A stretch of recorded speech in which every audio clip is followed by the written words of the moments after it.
to the Daily Deuce. I'm Gary Graves from just outside sunny but very cool Louisville, Kentucky, and in Maryland, where I'm not sure what the weather is, but as long as it's clear, that's always a good day. John Webster, how you doing, my man?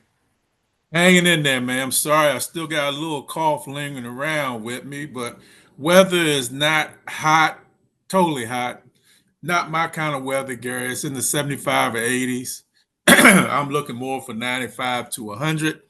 Those days are dwindling down the few to almost none, but it's still a good day and still a great week in sports. We've had you know, wrapping up of the NFL, ramping up of Major League Baseball.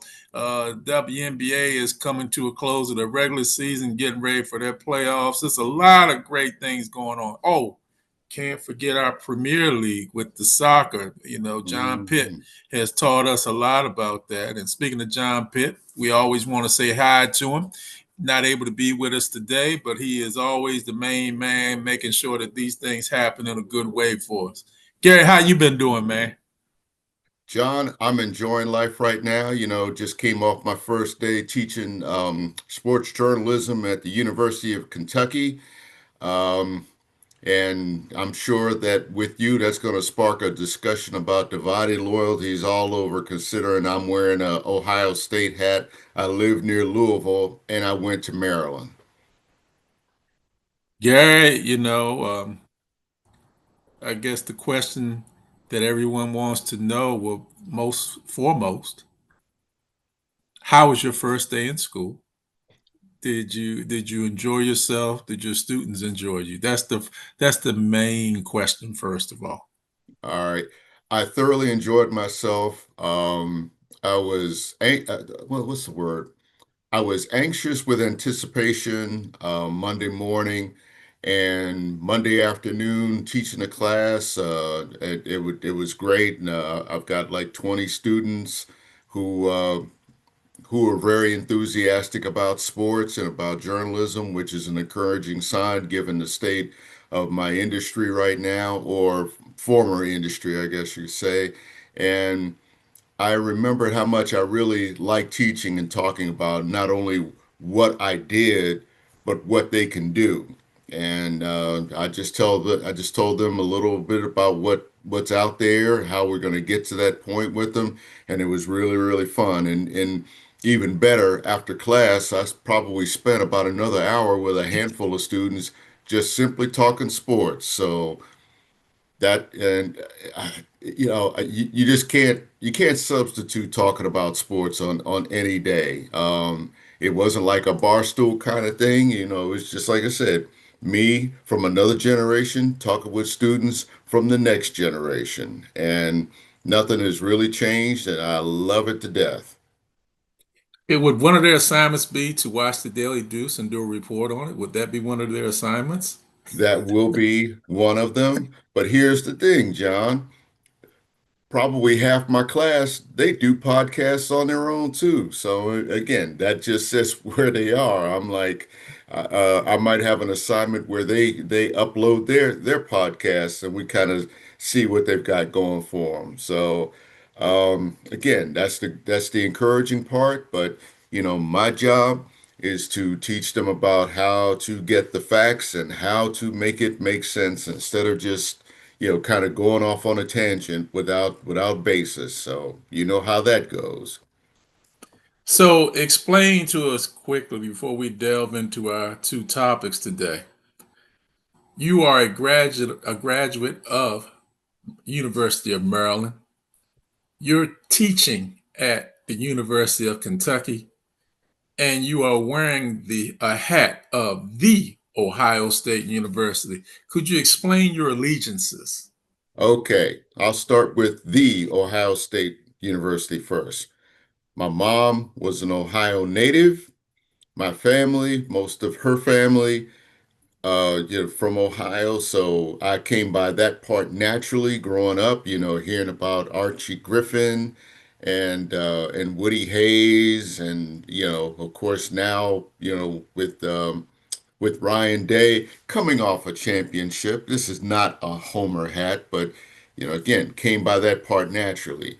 I'm always going to root for my alma mater, the Terrapins, even if they might have a terrible season in the Big Ten going against the Ohio State University. As for Kentucky, that was a very, very surprising development to be teaching there. But John, I try to keep things natural when it comes to that because after 12 plus years with the AP covering Kentucky and Louisville, I had to remember to remain neutral, and that's how I kind of look at it. But I will say I enjoy the college experience being on campus. A lot more walking than I'm used to on a daily basis, but that's a good thing. And again, John, that college atmosphere, it isn't until you get back on campus until you realize how much you really miss those golden days as you remember. On that note, as far as what I remember in college, I have no comment. But Yeah. It's what you own up to, right? still no comment. But We better look, start before we get in trouble. we digress. Let's talk a little bit of this about this NCAA football, man. You got three exciting games on what is this week zero, ground zero of the This is NCAA. this is officially week one. This is officially week one. Okay. Yeah, You yeah. got you got Notre Dame, Miami, you got Texas, Ohio State, and you have Clemson, LSU as some exciting football marquee games. That's the word I'm looking for, marquee games. Where do you want to start at, Gary, and break it down for us? Well, let's just start with Texas Ohio State, not just because it's the matchup of my defending champion Buckeyes versus the number one team in the land, preseason AP and coaches, with those Texas Longhorns.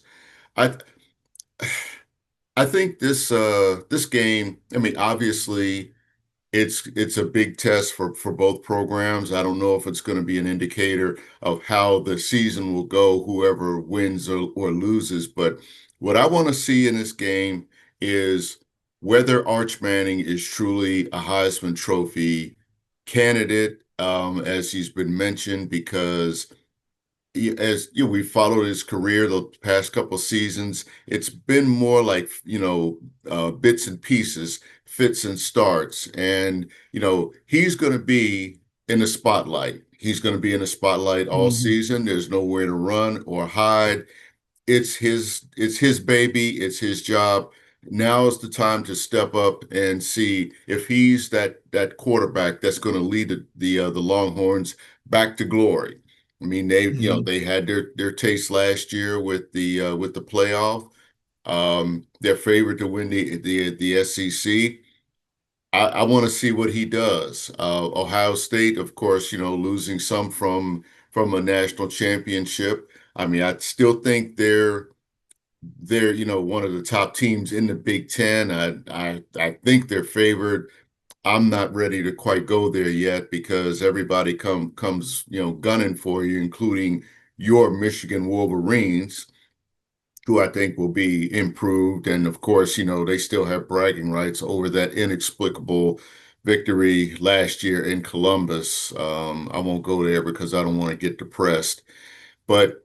Um, I think there's more to prove for Texas than for Ohio State, but I think for Ohio State, if they're going to contend, they've got to really come out and be strong and show that they're capable not only of contending for the Big Ten, but for the national championship. The other game that's worth watching for me is Notre Dame and Miami. I know you'll be watching that one Sunday night because of, your allegiances. You have to explain to us one day about how a Maryland dude became a Notre Dame fan who went to Bowie State, but, that's another story. No, Notre Dame is one of those teams, after being the runner-up last year, I want to see I want to see something from them that tells me that they're ready to really take that next step. I mean, last year was good. It was a solid effort. I was probably more worried about them versus Ohio State in that game, and I don't think Notre Dame had anything to feel bad about, other than say just coming up short of the championship. Um, with Miami having lost Cam Ward, to the NFL, um, I haven't really had a chance to look at their roster closely to see what they've got. But that's a big loss to replace a quarterback like that. But of course, in the transfer era, in the NIL era, the Mario Cristobal picked up no doubt picked up a able fill-in, I guess, for lack of a better word. So I guess that's why they make them strong. Miami needs to show this year, and especially in a game like this, that they can finish games because they had some inexplicable losses down the stretch just when we thought they were going to be that team to get back to glory like they were in the 80s and 90s and such. And that's the kind of thing I want to see from them. I'm not really worried about Notre Dame. I think number six, if I'm looking at it correctly, yeah, I think that's a good starting spot for them. I think as the season goes on, that being an independent, that they and with that strength of schedule every year, I can understand why you love them so much because they play the best of the best pretty much every week. Um, I can't remember that game that they lost last year, but I won't go there with you. Um, but I expect them to be in the top five pretty much most of this season. Lastly, we've got Clemson and LSU, which is coached by the former Notre Dame coach, whose name I will not mention to you because I don't want to trigger you in any way. But the best way to describe that game is a battle of the Tigers and the battle of the Death Valleys because of what both schools call their home fields. And I really want to see if Brian Kelly, oops, I mentioned, sorry about that. I mentioned that name. Man, I let it slip. But but with LSU at number nine and Clemson at number four, okay, two things. Yeah, I want to see if Brian Kelly can really get that team in the mix in the SEC. Alabama is down a little bit. I don't know what we can expect from Georgia, but I mean, Georgia is Georgia, Alabama's Alabama. They're going to contend, but right now I look at it as Texas and LSU. I want to see what LSU can do in a game like this. They had a marquee game last year that I think they dropped early in the season, and I'll say they were okay after that. But Clemson, which was a team to beat, not too long ago, they had a little fall off, but they are clearly back, favored to win the ACC. And for Dabo Sweeney, I think this season might be one of redemption. And I hate to really use that term since they went to the playoff last year, but I do think it's one of redemption to get back on that national stage and show that they can be the team that can not only win a conference that they probably should win every year, but really contend for another national title in the playoff era. Well, all great points, Gary. Starting with the Clemson LSU game, I'm quite sure Coach Kelly will have his kids from LSU prepared to play, and we wish him nothing but the best throughout the entire season. Um, Dabo Sweeney, I hear what you're saying, redemption, but they had a really good season last year. They got taken down by a really good Texas team, but nobody expected them to go that far, Gary. I think Dabo's reloading them up. I think they are going to be even better this year. I still think they're the class of the ACC. The only thing I see that could change that is this first week where Alabama is playing Florida State. If Alabama goes to test, what is it, Yeah, Tallahassee, Tallahassee, yeah. and somehow loses that, then that puts Florida State back in it. I honestly don't see Florida State beating Alabama. I don't think it'll be an easy game, but I think Alabama wins. Um, Texas, Ohio State. Texas is already everybody's saying they're the national champion. They're the best team. They have Arch Manning. He's going to lead them to the promised land, take them the extra step further.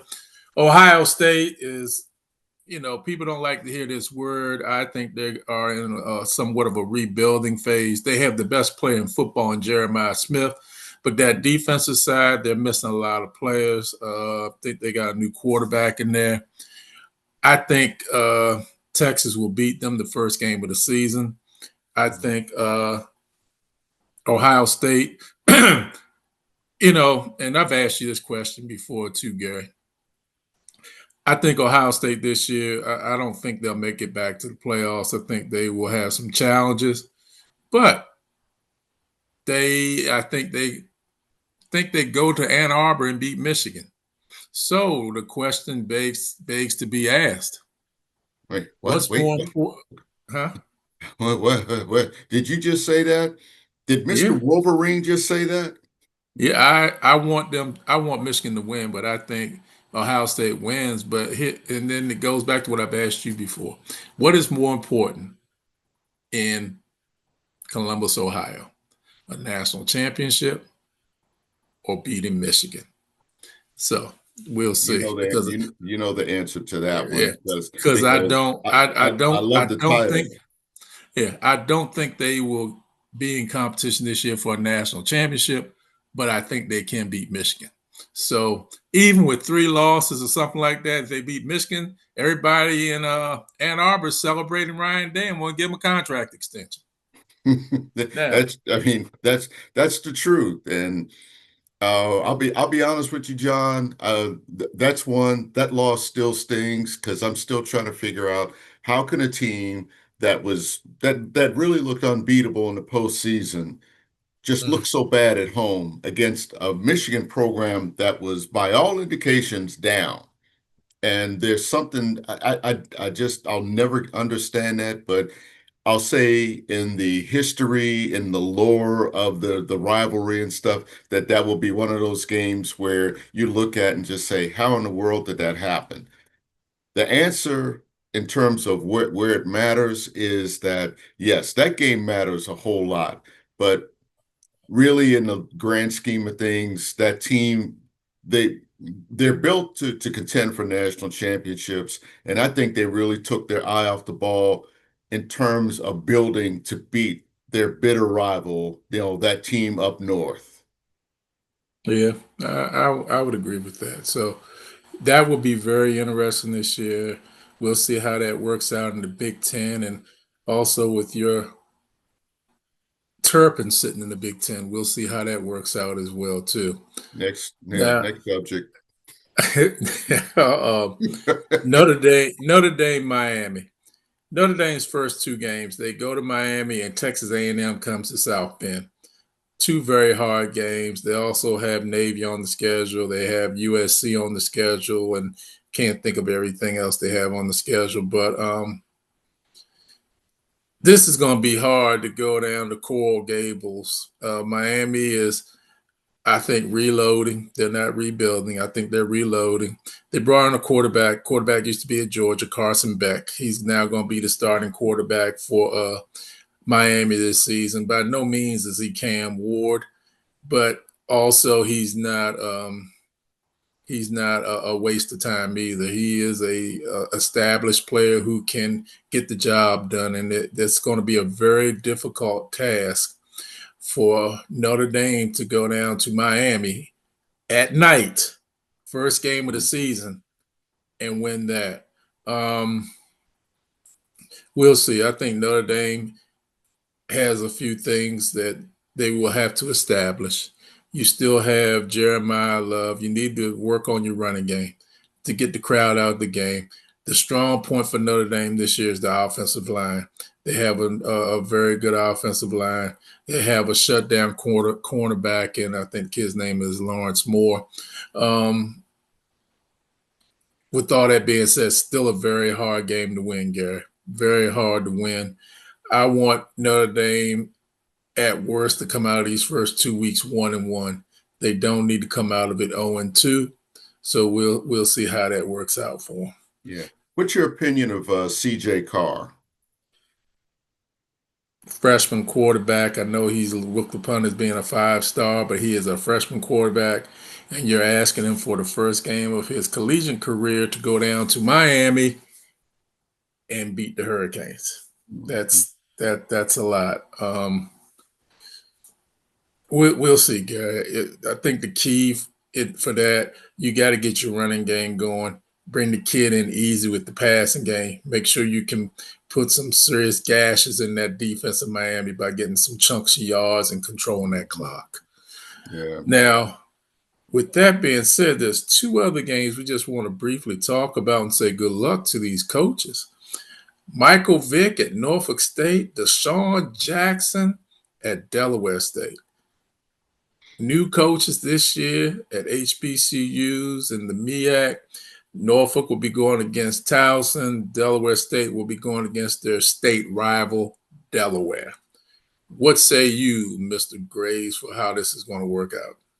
Well, I'll tell you, I'm eager to see, particularly with Michael Vick, because I've always thought he would make a great coach. I mean, I honestly believe that Deshaun Jackson becoming a coach, at least a college coach, was a little bit of a surprise because I thought his first spot would be as an NFL assistant.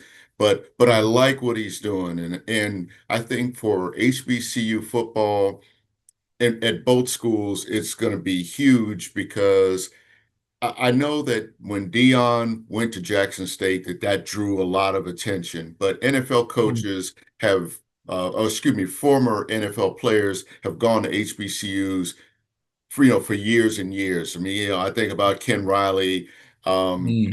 at Florida A&M. Gosh, I mean Doug Larry Williams. Little, Larry Larry Little. Little at BCC, yeah, Bethune-Cookman, and and Doug Williams at Grambling, and they made all of those programs competitive and champions in some way, shape, or form. I think for Michael Vick and the MEAC, this is going to be really a great move in terms of really lifting that conference's profile. And yeah, everybody forgets about how good Howard has been, how solid Howard has been in the MEAC. All the talk about A&T and such, but but I mean, for Howard, yeah, it's going to be another test. For all the teams, actually, it's going to be another test. But I think it now behooves a school like Howard to see what kind of talent they can bring in there to stay competitive, especially when you've got an ex-NFL player, coaching a team, just a couple of hours down the road. And with Deshaun Jackson at Dell State, my brother-in-law, Gary, who played at Dell State, he's loving that. And of course, with him being a former Eagle, that's even better for him because he's an Eagles fan. Um, I think again, they have a chance to really lift both programs into a higher profile, especially against the SWAC, which again has solid teams year after year. It's always going to be the SWAC versus the MEAC for the Celebration Bowl title, and that Black National Championship. And now I think it's a wide open field as to who might get there from both conferences. Agreed, Gary. Totally agreed. Good analysis on that. As we wind down, let's slide over to the NFL. Mhm. Talk about a few things that are going on there. Commanders, Bengals, and Cowboys. Commanders signed Terry McLaurin, 3 years, $96 million. The Bengals signed Hendrickson, very important for them. And the Cowboys still have not signed Micah Parsons. Okay. The Commanders did what they needed to do. I don't know if they needed to do it 2 weeks ago, but better late than never. That's what I'll say with that. At least you know who your go-to guy is, and now we get to see how they'll line up with Deebo Samuel and Terry McLaurin, Mr. 1000 as I like to call him. Cincinnati definitely needed to re-sign Trey Hendrickson because that defense, I mean, you look at what that defense did last year and just giving up a lot of points, sometimes blowing leads, but forcing Joe Burrow to just basically go out there and throw for 8,000 yards and touchdowns just to offset all the generosity of that defense. Um, Mm-hmm. that I have to be careful because that one really, really, really triggers me. But that's a start in the right direction. I think they had a good preseason defensively. Still some concerns, but re-signing their best player on that side of the ball really it has to help. It can't help it. They got to contend in the AFC North, and that's all I got to say. And it starts with that defense because we know the offense can put points and yards up there. Michael Parsons in Dallas, that's still troubling to me. And see now it's getting bitter and it can't stay that way. And all that's going to be is a distraction for a team that's just looking to reclaim relevance. This does not help. Um, it I hope that they can get it resolved. That's all I can really say on that. But right now, I think both of them, both sides, Jerry and Micah's people, just really need to be quiet. And now it's Mm-hmm. football time, especially with the 53-man rosters being decided this week. That let's just see who he can play with if he decides to play. Totally agree. Totally agree on all 3 points, Gary. Now go ahead and take us home. Well, let's see. You mentioned a whole bunch of sports at the outset. I'm just going to add that, you know, we're entering like my favorite time of the year, not just because my birthday comes up in September, but because it's US Open season. I love the US Open.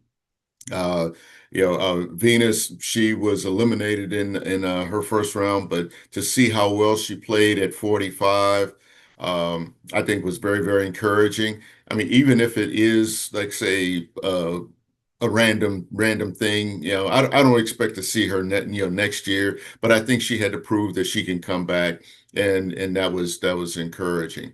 College football is college football, so there's plenty to watch. The WNBA is worth watching. Las Vegas Aces had, I think, at last time I saw that they had won 9 straight, and they're starting to look like contenders again. I saw the Minnesota Lynx over the weekend against Indiana, and that team is on a mission. That's all I can say. I mean, they had a 25-point turnaround in a game against the Fever without their star players. That's impressive, and it's also scary. And I guess that's about all I can think, man. Just watch sports, folks, because there's plenty to choose from, as well as the upcoming pennant races in baseball. Hey, and Gary, don't forget also in that WNBA, don't forget about the New York Liberty. Brianna Stewart is coming back from an injury. They're Mhm. going to be a team to be reckoned with. But Yes, with that indeed. being Yes, said, indeed. thank y'all for watching us. Watch some sports this week. As Gary said, watch the WNBA. Watch NCAA football. You got NFL coming up next week. So watch the NFL as it comes up. Watch some tennis. But above all else, just watch some sports and come back and talk to us again. We'll see you real soon. Take care.